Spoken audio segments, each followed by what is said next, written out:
first started development, it's very interesting. I started in this business 50 years ago plus.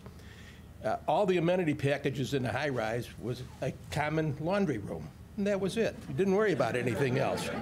And over the time, see, I'm already on the second slide. I'm still on the podcast first. Over time, we started thinking about how do we relate our properties to their environment. So this happens to be the Vista Tower, and how it relates to the river and so on. But now, after we did the outside, we started talking about what are we going to do on the inside. So the first building I want to talk about, this is a building on the near north side, a very tight, congested site, but we wanted to figure out how to bring a public open space into a 100% build-out space. So we got a small pocket park here that we did it. Now, in Midtown Miami, we were thinking, what can we do to create lobbies, to make them, they're basically dead spaces. So in Miami, we created this lobby, which becomes a functional space. It becomes a space that's used for activities, for meetings, for anything you want. Wolf Point West, which is over along the river, what we did is we tried to bring, again, a very congested site, we tried to bring the river into, and the outside, into the space. So this is a sitting area that faces downriver, unbelievable, fantastic view, public open space that's used by, you see how tough this is. So next we did, this is another building. We did, these are small units. We had to figure out ways to get our communities working together. You've all heard of WeWork initiatives and things like that. Essentially, we're doing the same thing in buildings. In Aqua, another interesting problem, it was a hotel, apartment building, rental, and a condo. We had excess amounts of space for amenities. We had 14,000 square foot amenity floor. We were able to get a small half-court basketball in for the people, the residents. Now, I'm jumping back and forth on different things. Wolf Point West, we decided the concept was a club floor, a club environment. So this is a golf simulator with a very clubby outlook. It's very conducive to groups sitting down. There's a bar over there that people can use. Back at Aqua, again, because of the large number of units supporting this and the hotel, we were able to put in an indoor swimming pool. Indoor swimming pools are relatively expensive amenities and can't be put in everywhere, and because this was spread out over so many units, we were able to do it. Then we started doing condominiums, and Vista, as a condominium, creates a whole different set of problems. It's a very upscale urban environment, and how do you create amenities that are conducive to those residents? So one of the things we thought was, well, let's create a wine room for wine storage, a demonstration kitchen where a chef can be brought in to cook a meal, or you can have a private dining experience so that we could get all these different things going on in this apartment. A totally different outlook than what was done in the rental properties. See, now I've got too much time. But Vista, so we then went to the Vista club floor, which is all, this is all part of the club floor, and you can see the amenities are scaled at a different kind, for a different community.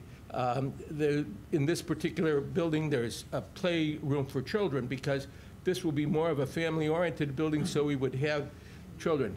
We created this lounge space or outdoor space on the 47th floor, again, to bring the outdoors in with unbelievable, fantastic vistas to the south along the drive and to the east to Lake, to the pier and all the amenities. It's a great place. It'll be a great place to watch the fireworks.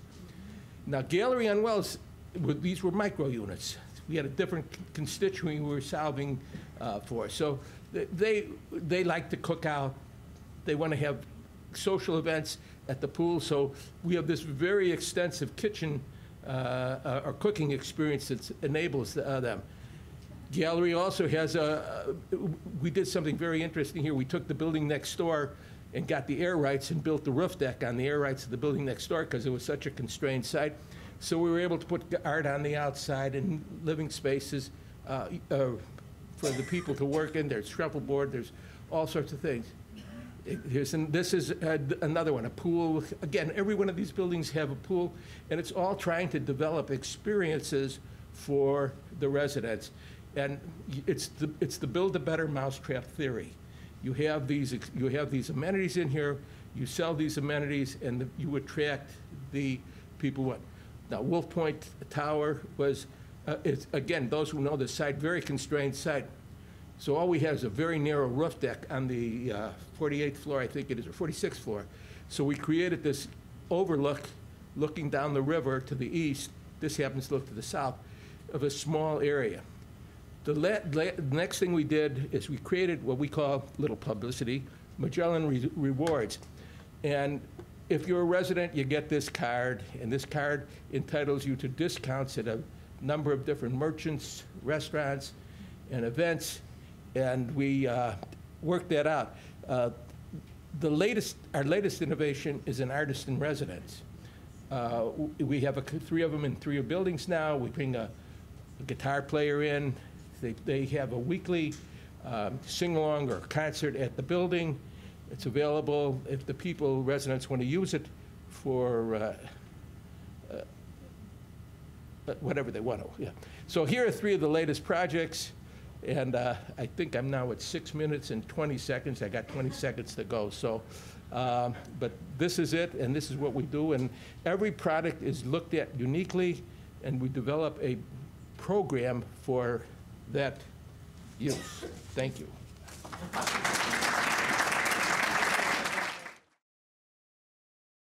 Okay, as Anthony mentioned, this is the tallest building in New York. It's a residential building. It's 1,400 feet long, and the stance is only 90 feet wide. So it makes for a very slender aspect ratio of about 15:1. And it has only 104 residents, makes it very, very exclusive. Living high is a very, very exciting thing. It's almost like flying. It's made possible by technology such as high-speed elevators, as well as innovative structural engineering. Living high is all about also spectacular views that you see from these amazing heights. At 1,400 feet, you're practically above everything else. And we try to capture as much of the view as possible by forming this opening in such a special way that it becomes a memorable architectural expression in itself. These windows are 10 feet by 10 feet, 1 sheet of glass, 2 layers insulated, and it has no mullions in between. So when you see the interior of the room, these massive windows make a kind of a room-size architectural features that kind of set the tone for this almost classical composition in the room with these views on all sides.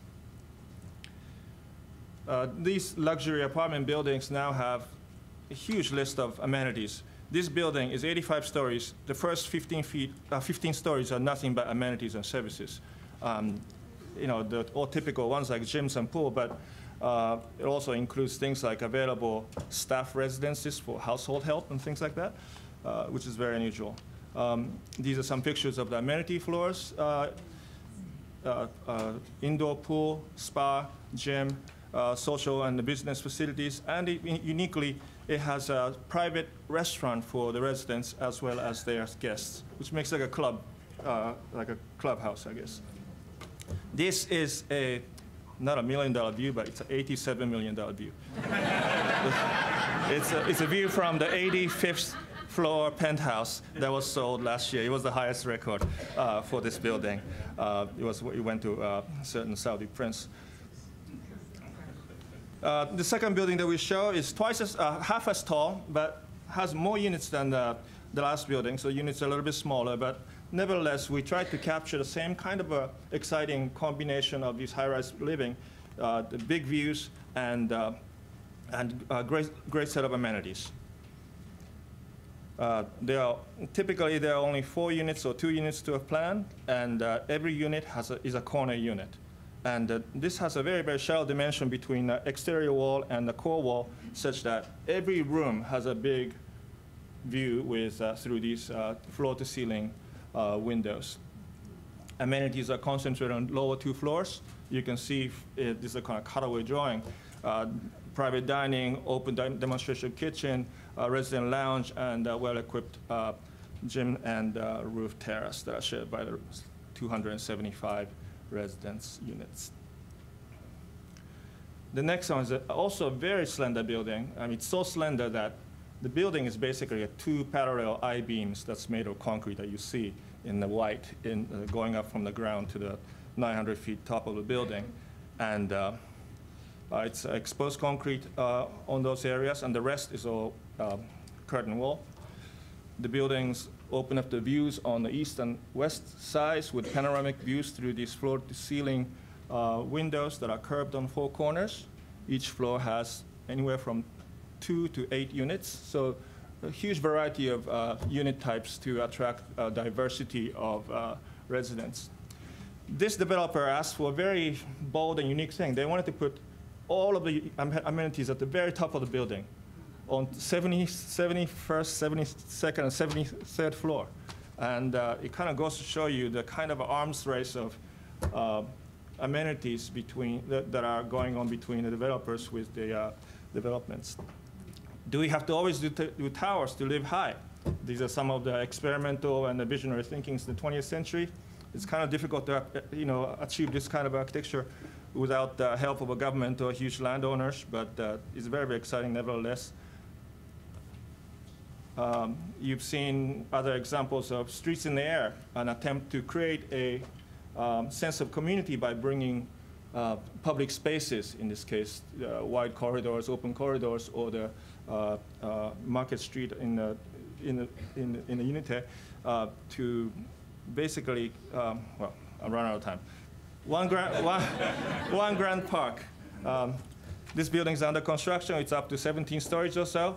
And it has 76 stories, but it has almost 800 units. It's a tall skyscraper, but it has more than anything. It has many units, which makes it a very, very exciting project because it will have something like 1,200 occupants in this one building.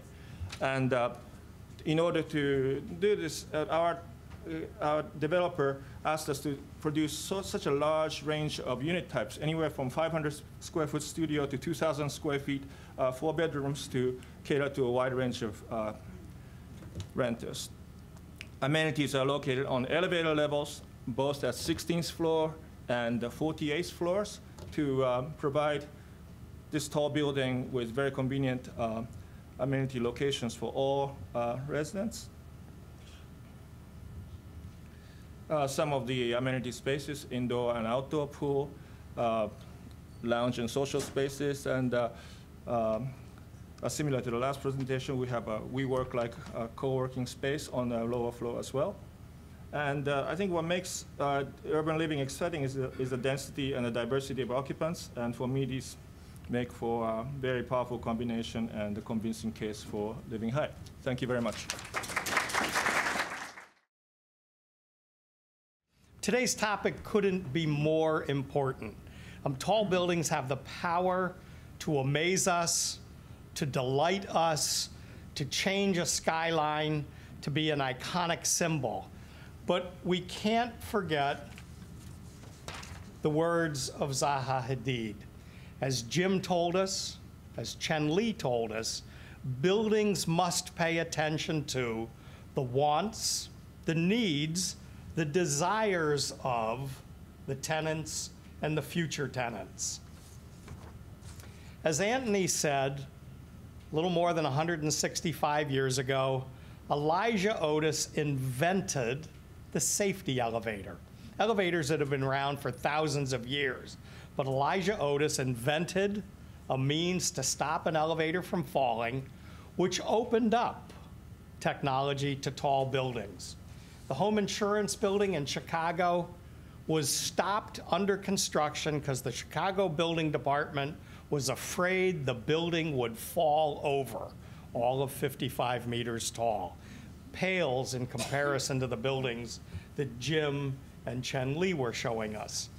If we think about the elevator journey back then, it was a catered experience. You walked into the building, they knew who you were. Good morning, Mr. Wood. The elevator is here to take you to your office floor on 6. And they knew what you were about. It was like having a personal butler. And then technology happened. We developed automatic elevators where you had to push the button yourself. You had to say, I want to go up, I want to go to a certain floor. We lost that personal touch. And with all technology, we were left to fend for ourselves, to figure out how to do it. And with technology, it's something lost, something gained, and we lost here that personal touch, that connection to the building, that feeling of being a member of a team, a member of a community. While this was going on in the 1940s, urbanization was happening. New York City, in the 1940s, the world's largest city, 10 million people. In 1962, replaced by Tokyo, which till today remains the largest city at 38 million people. As buildings have gotten taller, they've gotten significantly more complex. This shows the progress of the world's tallest buildings. 829 meters in Dubai is today's world's tallest building. There are taller buildings under construction. The question we struggle with is, can we and how can we take the technology that is available today and rapidly evolving and harness it so that we can feel more connected to the urban space, the environment in which we live. If we look at devices, and we think of the development of computers, we went from desktops to luggables to laptops, and now sensors are so small that they're talking of implanting them in the human body. 2 billion sensors today, 100 billion by 2050. At Otis, we're trying to harness these sensors to use them to improve the way we do maintenance on elevators, to ensure that the elevators are up and running, but to change the experience of you, the user, of us, the tenants, in a building. We want to bring the personal touch, the feeling of connectedness, back to the elevator system.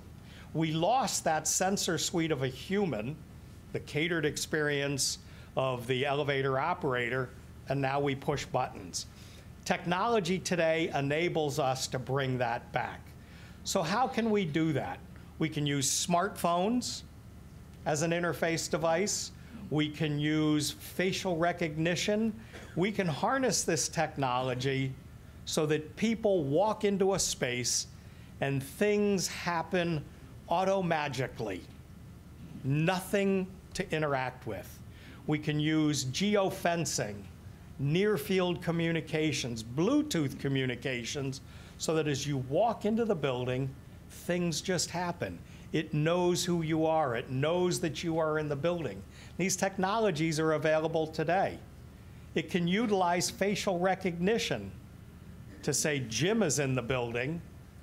Let's show his schedule as he's riding in the elevator, personalize and tailor his elevator ride to his personal preferences.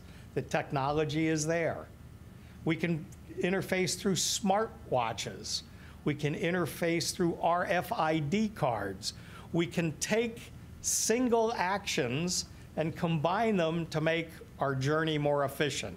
Can we get into the building by swiping a card and have an elevator dispatched to us? Yes, we can. And we can do that today. So today, Jane, as we show here, we know she's in the building. We know where she goes. Big data allows us to predict and respond according to what we've learned historically. So in a sense, technology today is allowing us to go full circle. We went from personal, individual, to one of the masses. We suffered on our own, pushed the buttons, and technology, sensors are bringing back to us today the opportunity to personalize our journey in the building. So at the end of the day, we can't make, as architects, builders, designers, we can't make people interact. We can only give them the opportunity. Will vertical garden cities make tall buildings more habitable? Is this the answer for growing urban population? Is this type of development even sustainable? Some love it and think it's the only way, while others have concerns. They are obviously very green, this type of development, but what kind of social consequences will these environments have? These visionary green buildings are being built, and people are living in a vertical garden. Over 400 trees are planted in this 30-story tower in Milan. And they're all doing very well. And the tenants of this building are reporting a very high level of satisfaction as this system creates a microclimate, produces humidity, absorbs CO2, dust, and produces oxygen. The truth is, we desire nature. It's encoded on our DNA.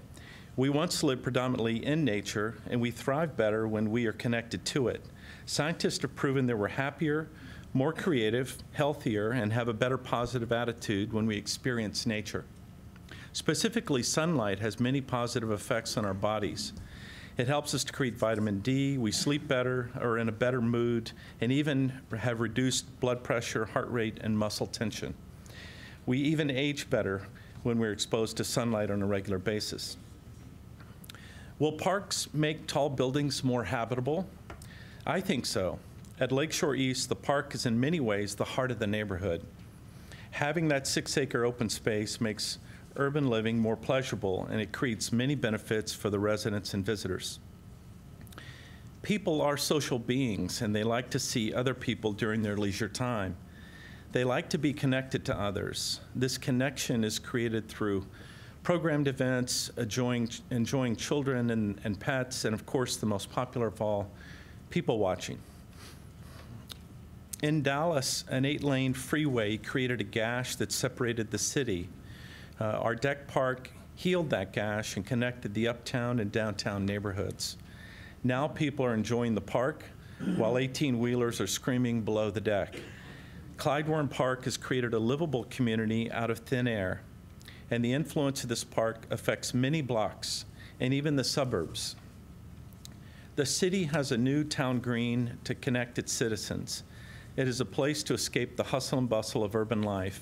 It works not only for those who experience it, but for the dozen or so buildings that look upon it. It gave new life to the adjacent vacant lots and low-rise motor banks by creating tall building sites in a newly formed and highly desired area that once turned its back on the noisy freeway. Young professionals who typically move to the suburbs after starting a family can now imagine themselves living downtown. When we started the design of the park, there were no families with children downtown, and that has changed dramatically as our children's discovery area is the most successful area of the park. In fact, our foundation group told us they couldn't understand why we wanted a children's garden on top of the park, because there was, virtually no families downtown 10 years ago when we were planning the project. The park offers substantial environmental, economic, and social benefits. This is a park that has united Dallas in a big way and greatly contributes to urban living. It is a community of people that come from all areas of the Metroplex, and they're not just museum goers and office workers. And this adjacent motor bank drive-in site is now a home for urban living and working. In fact, when we first met this client, the program brief was to bring the park into the development in a very seamless way and to have a strong dialogue between the park and the development, to take advantage of the 5 acres across the street. A few blocks down the way, another project is creating habitable urban living through the integration of not only a long list of amenities, but most importantly, the incorporation of a green with gardens that weave throughout the development on multiple levels. Nature takes many shapes and forms. This green at the Union is designed to flex up and down for the time of day, the season, and it's also created with plantings, lawn, water, and positive exposure to sunlight. It is a comfortable and relaxing environment and offers both natural and social benefits. In Los Angeles, our client is building the largest high-rise neighborhood with a sky park on a parking podium. There are 4 towers that overlook this new urban park, 9 levels above grade. It creates a series of outdoor rooms for the residents and visitors. This 2-acre roof garden has fitness activities, gardening areas, vegetable and cutting, family play, dog areas, as well as social courts for working or entertaining. The LA Climate supports a year-round outdoor landscape program, and they really wanted to take advantage of that. In Boston, 3,000 people come to work each day in an office building that took advantage of the roof over the service podium level. This garden brings a restorative environment to the people who spend many hours in this building. We planted over 100 birch trees in tilted trays to help set up the views back to the city. And nature inspires those who participate, inside or out. You really have no idea that you're at work in a busy city, and you can get lost in the back of these planted trays up on the roof. And the rooms of birch trees create a nature walk 45 feet above ground. It's a place to recharge and get away from the stress of the busy workday. This garden environment gets more positive feedback than any part of the campus environment. So, in conclusion, habitable, tall, and even medium buildings, I didn't really show the big boys, that we usually don't get those, can be successful, but you must consider a supportive environment that includes both the natural and social element in a big way. It must be positive and a place that inspires us to live a happy and healthy urban life. I'm going to start with Jim, as you gave the first presentation. Is it just about facilities, or is there other things that make tall buildings more habitable? It really has nothing to do with facilities. It's creating an environment for people to live the life they want to live. And facilities or amenities are just a means to get us there. You know, it's the whole living experience. What do you want to do? The location. There's so much more to living than the amenities. And so I think that the amenities is only the means to the end. It's what sets up the solution. So it's creating a lifestyle. It's a lifestyle which the brand, that's right. facilities contribute to. Yes. Chanley, what are your thoughts on that? I would guess the amenities and facilities are a good starting point for allowing the community to form, depending on what kind of buildings it is, what kind of density you have. But if your building is solely apartments and have no amenities, it's very, very difficult to form a relationship among your neighbors. You know, elevator rides and lobbies really don't quite cut it. But if you have buildings with these amenities where some people can come together without going out into the streets, I think this is a big improvement in creating some sense of community in the urban high-rise living, I think. Okay, interesting. So lifestyle, connection, community. Yeah. Jim, what are your thoughts on that? I think the amenities are important, and I think that when you develop a vertical city or a development like this, you've got to have space allocated, whether it be in the building or on multiple levels or on the podium or in the park across the street. If you just lined up block after block a 50-story tower and you expected people to kind of exist in that environment and be happy, I think that, I mean, I'm obviously building a case for what I talked about for daylight, landscape, and for connection in nature, but I think it's essential that you have those even in tightly urban environments. Rick? Much tougher as an elevator person to say it's all about facilities. We provide the connection to move from a residence to the facility. And an elevator person's goal is not to focus on the journey and make you remember the journey, but our goal is to be in the background, make it a non-event. The personalization is giving us an opportunity to maybe entertain you as you're moving to the facility, the laundry room, I believe you said, Jim. So I'd like to say it's not about facilities. Thank you for saying it's not, but the sense of community I really do think comes from pulling people into that common space. And we'll get you there safely and comfortably, maybe will entertain and delight you on the way. I was wondering how many residents use the amenities. In other words, I realized that sells the building, and I was curious how many use it. And the second half of the question was, what has surprised you about an amenity that is getting more use than you anticipate?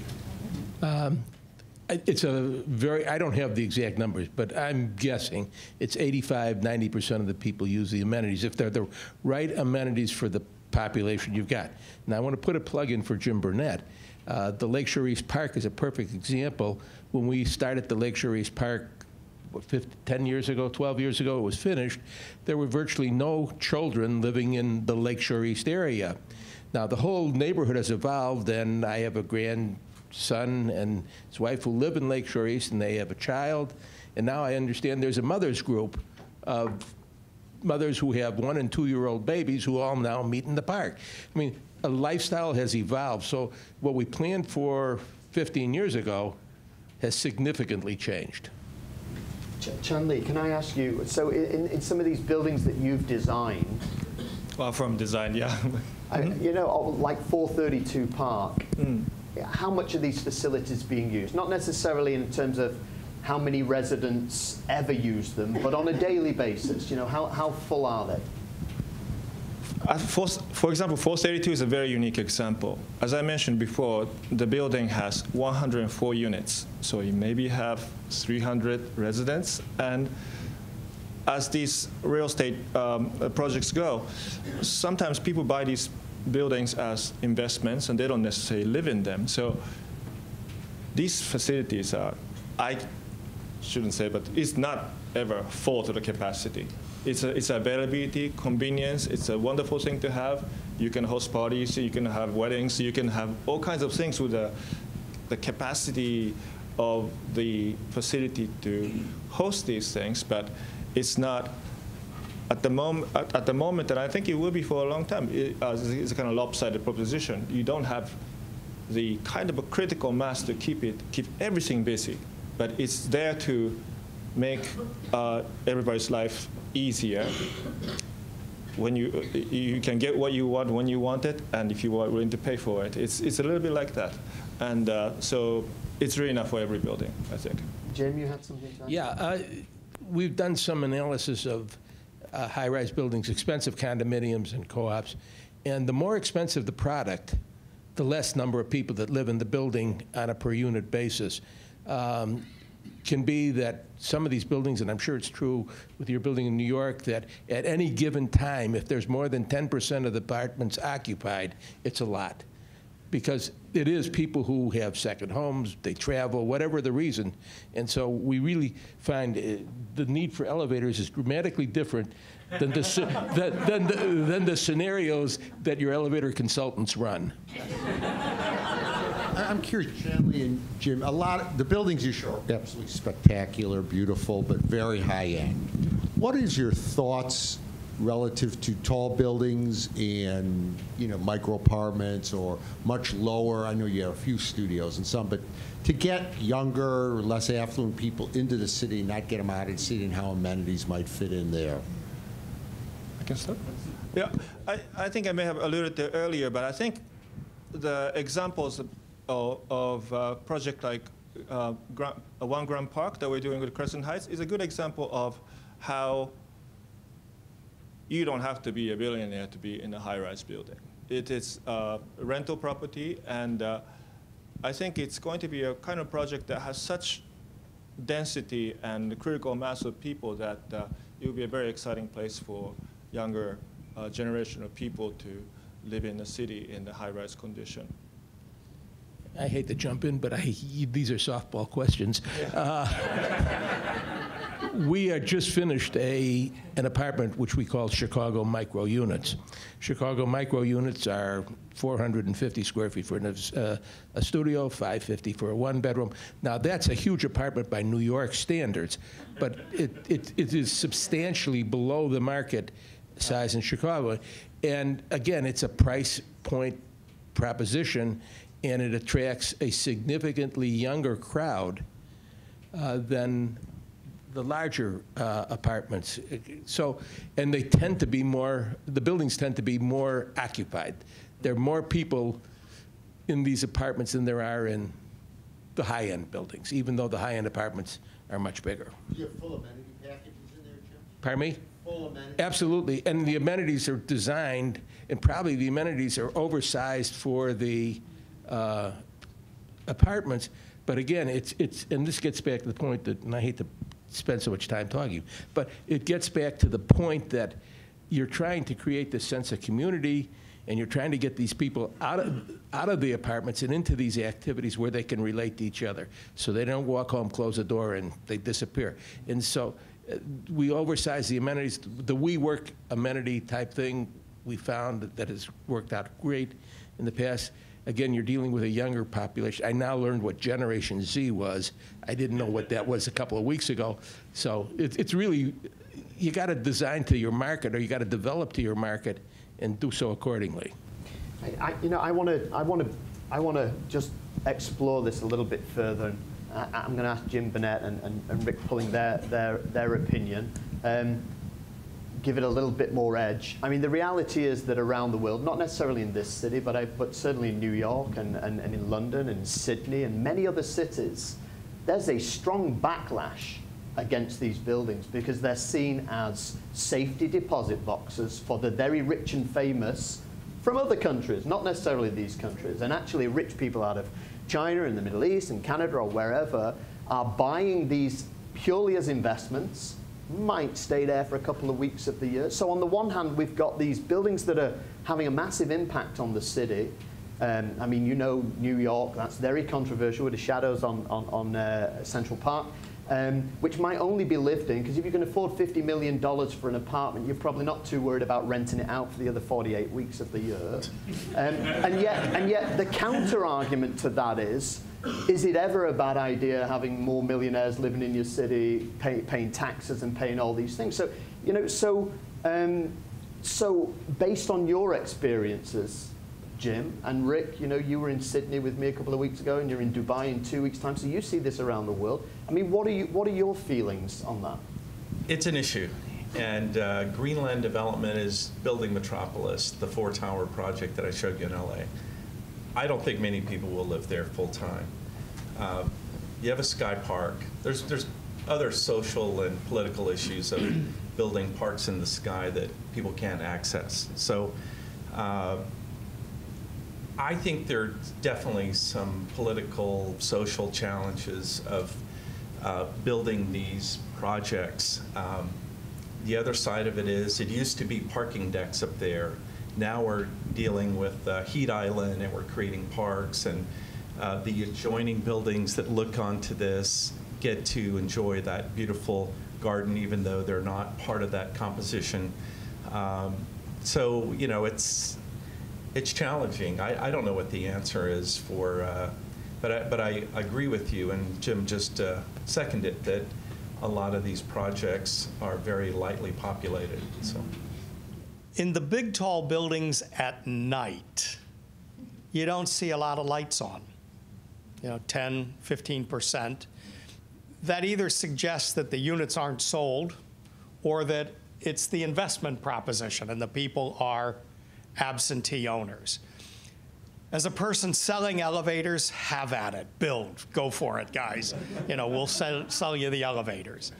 But I think from the human side, the cost of the development, the cost of the property is so expensive that it's tough to make a tall building affordable to the masses. So maybe your one grant, where you have lots of small units, starts to appeal to the younger people who don't want to live in a suburb and don't want to buy the big house with the picket fence.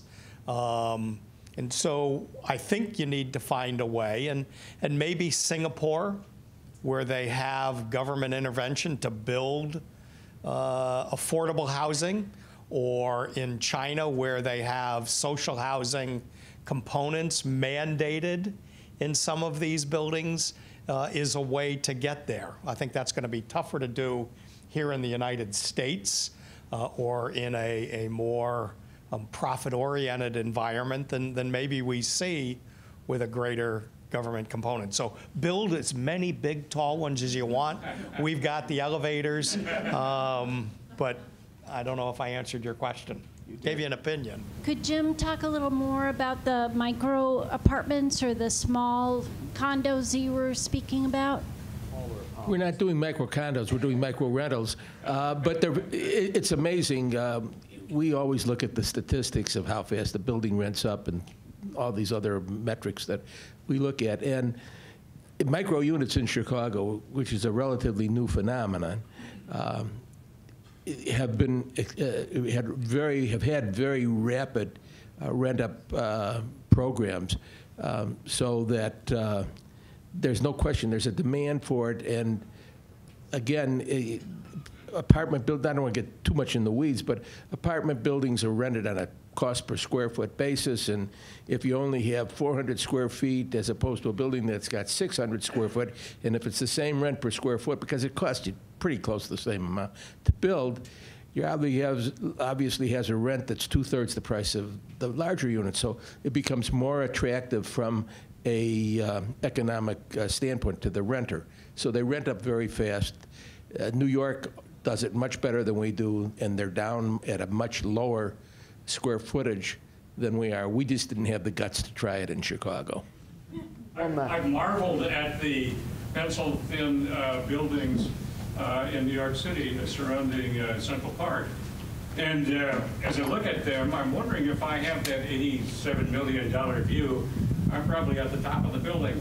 How do you deal with the wind load up there, the sway? Do you have dampening in a building like that? Yes, the building is has a tuneless damper at the very top of the building, and then also it has the building. I don't know if you've noticed, has five breaks that breaks up the building into 6 segments, and in those breaks, basically the floors are left open. Except for the core, that is. You have basically a shell with the columns on the perimeter, and then inside is the elevator core and the machine rooms.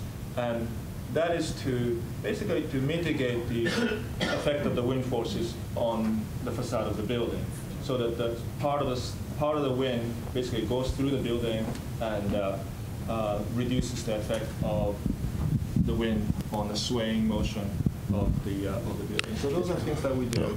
At Vista, which is a total of 100 stories when you count it all the way down to the lower Wacker Drive level, we have put it, not as eloquently as Chen Li is, we call it a blow-through floor. And essentially, we've left everything out of the floor. It's 20 feet high, and the only thing that goes through that floor are columns and elevators and other stairs and those kinds of things, and that's to disrupt the wind. And I live in a tall 36-story building that's a senior center. The elevators are not big enough. Is it possible to enlarge the elevators? We have 4 elevator banks in this 37-story building.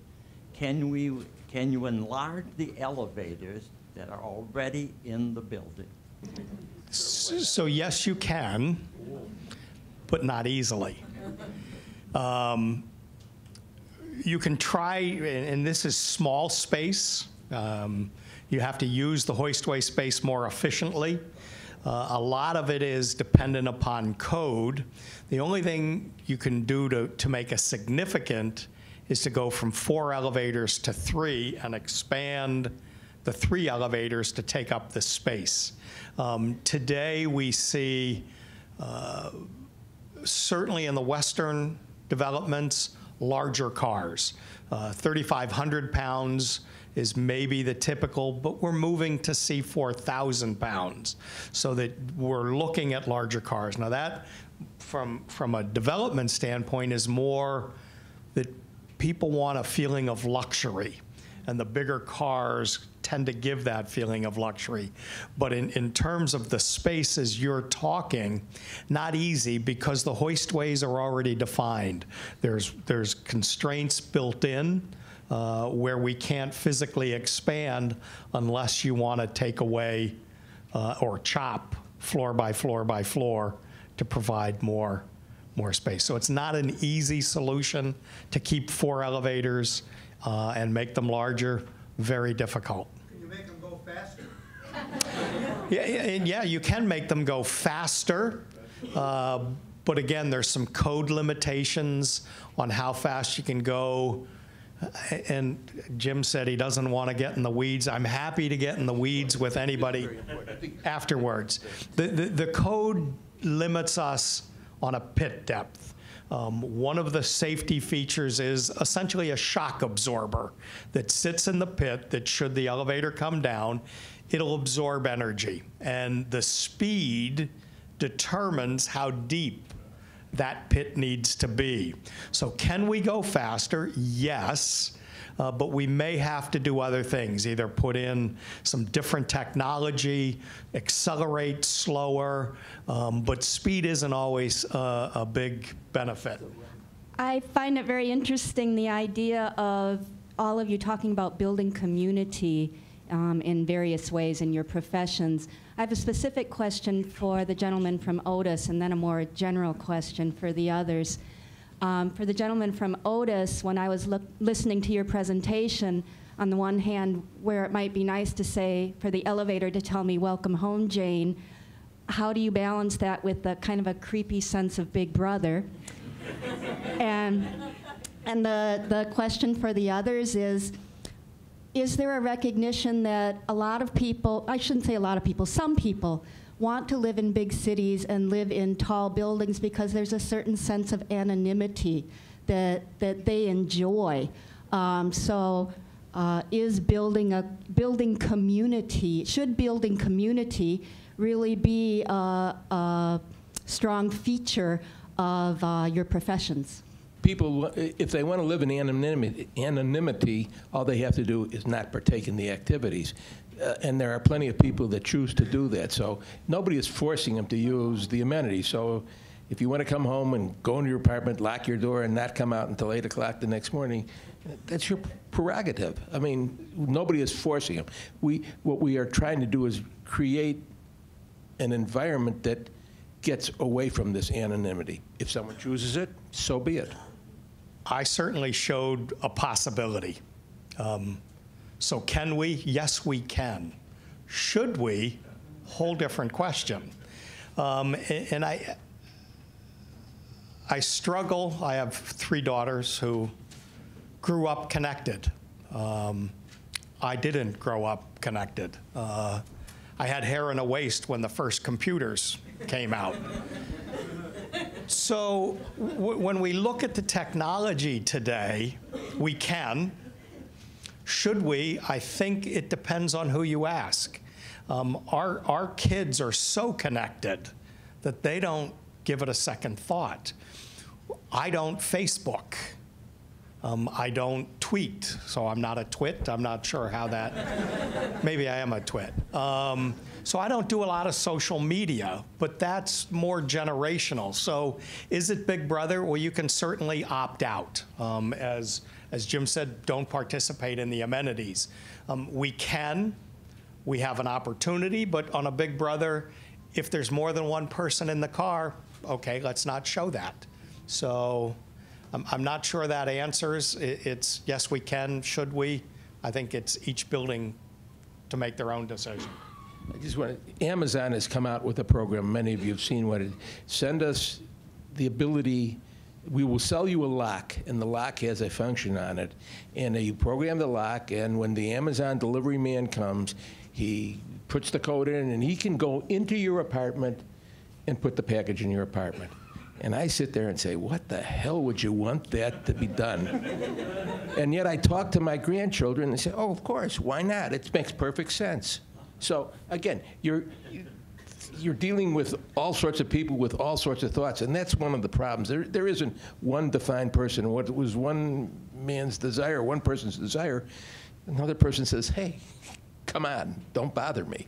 So I would probably kind of bounce a little bit off of that question as well. So you've spoken a lot about how making buildings more livable for the future involves creating communities, but at the same time, particularly kind of in Western societies, the drive for more livable spaces has always pushed people to the suburbs because the more individualization of a home, right? I mean, you have more space, you have the freedom to create a garden, to create things that are more individual in a space, and that's what creates a more livable space for those people. So speaking as kind of a younger generation and living in a 72-story building right now, part of my desire to leave that building is the option for more space, more outdoor space particularly, and the ability to kind of customize something. So I'm not looking to live in a rental building that's particularly small, that doesn't give me the opportunity to make it what I want.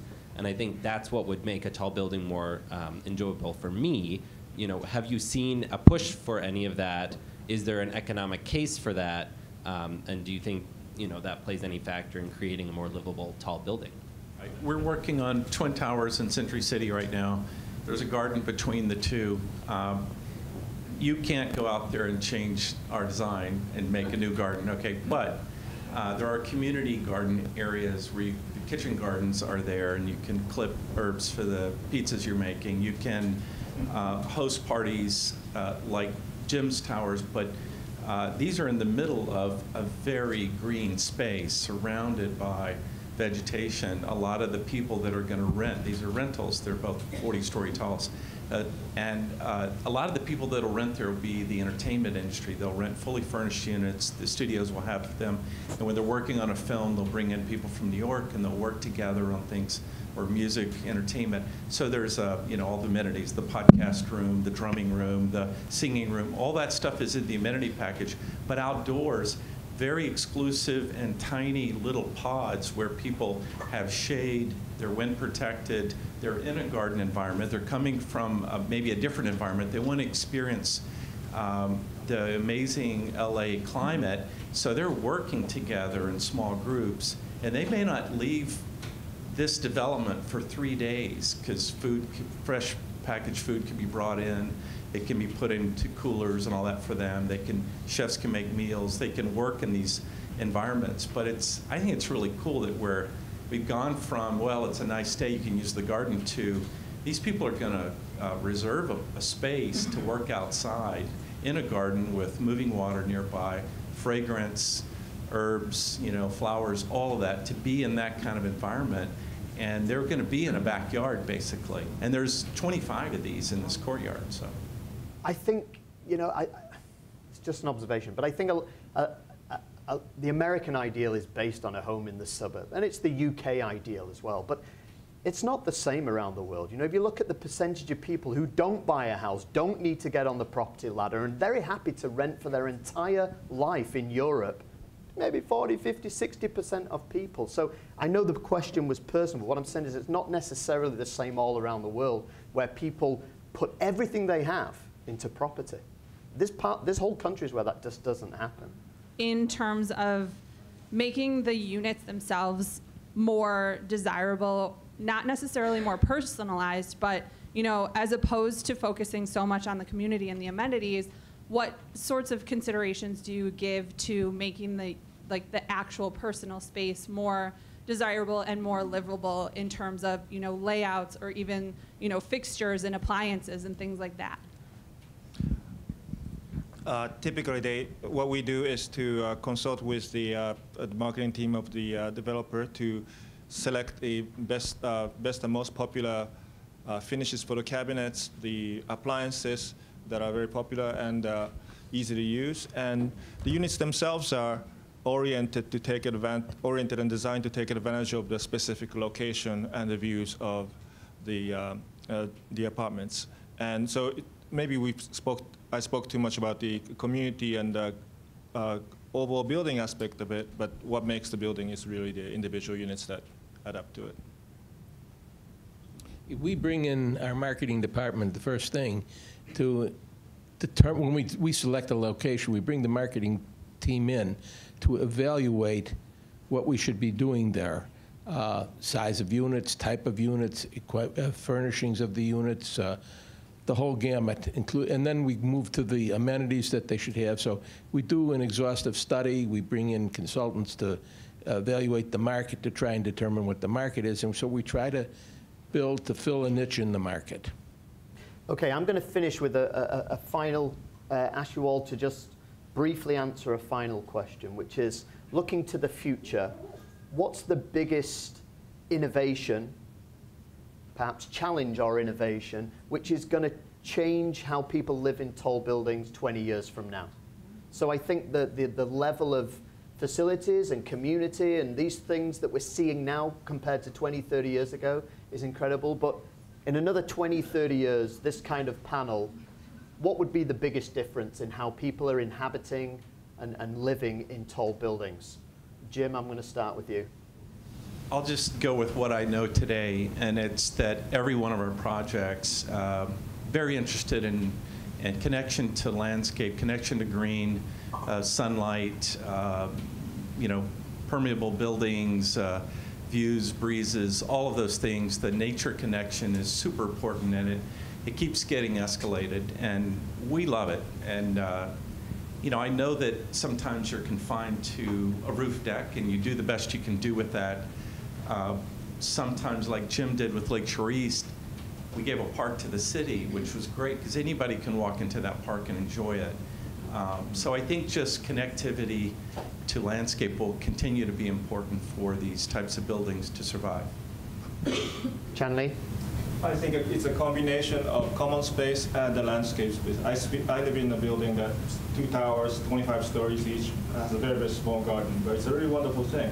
The amenities and all the different new features that new buildings may have will keep evolving and changing with the trend and different ideas about how people use collective spaces. But landscape spaces are always available, and it always seems to be timeless and welcoming in the community. So if I had, I think every building should have a certain amount of collective spaces with the idea that things will evolve and functions and the amenities themselves, exact type of amenity will always change, but if possible, some open space, outdoor space where connection to nature can be achieved would be wonderful.